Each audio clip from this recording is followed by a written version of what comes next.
Il programma LIFE dell'Unione Europea tende a valorizzare la natura, le evidenze importanti che ci sono, molte sul territorio europeo, moltissime sul territorio nazionale italiano, veramente tante nel territorio veneto. Una delle più importanti e meno conosciute è quella delle risorgive, una evidenza, anche un'emergenza importante anche nel territorio vicentino. Negli ultimi anni è cresciuta molto la coscienza e in questa fascia intermedia che sta tra l'alta pianura, i piedi delle montagne e la bassa pianura, dove ormai non c'è più nessuna connessione tra le acque superficiali e le falde perché i terreni sono molto impermeabili, in questa fascia delle risorgive varie comunità hanno maturato l'idea: dobbiamo fare qualcosa per le nostre risorgive. Abbiamo visto così dei progetti sui grandi fiumi di risorgiva, il Sile, il Bacchiglione, però finora nessuno si era preso a cura quelle micro risorgive che punteggiano invece la campagna veneta, trevigiana, vicentina, veronese e che qui a Bressanvido hanno una particolare densità. È un comune che nella sua piccola superficie ha ancora attive alcune decine di risorgive. Ecco perché questo è stato il comune che ha avuto l'idea di mettere insieme un partenariato di qualità, di cui fa parte anche Veneto Agricoltura, e sfidare la sorte in un certo senso di provare con un LIFE per vedere se quelle tante idee che erano maturate ormai in 10 anni di lavoro da parte della comunità locale potevano diventare realtà.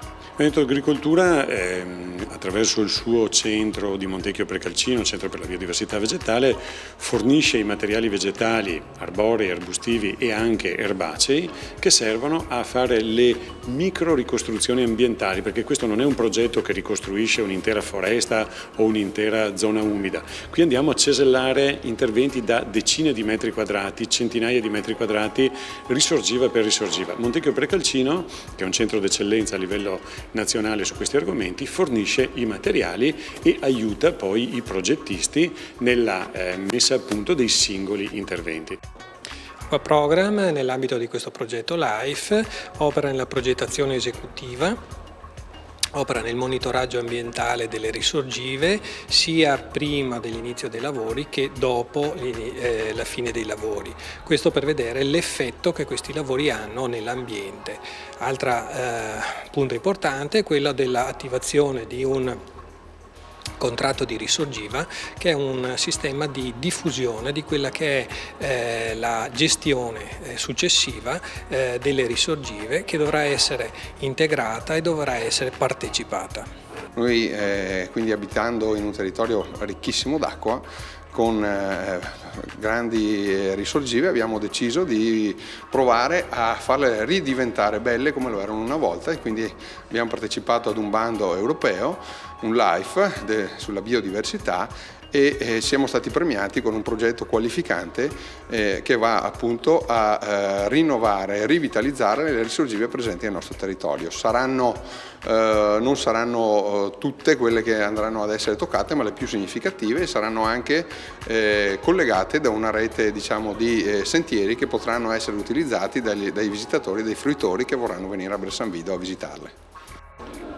Direttore, allora, un bel progetto su un'evidenza ambientale importante. Ecco, qual è il ruolo del Consorzio di Bonifica?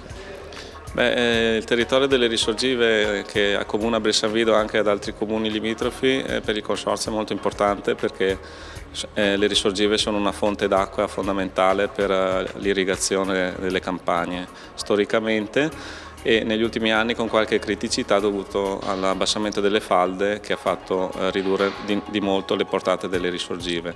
Quindi il Consorzio già da anni sta lavorando in azione di ricarica della falda e ha visto con ottimo favore questo progetto europeo, in modo da poter anche valorizzare dal punto di vista ambientale alcune delle risorgive più belle che ci sono in questo territorio. Facciamo degli esempi di intervento? Sì, l'esempio più evidente è quello della risorgiva Lirosa, su cui abbiamo già anche un finanziamento regionale, e su questa risorgiva verrà creato un percorso fruibile dalle scuole scolaresche, dalla popolazione, e con valorizzazione appunto attraverso dei percorsi, delle aree di sosta, delle alberature e quant'altro, per arricchire appunto questo sito che è già di per sé molto bello.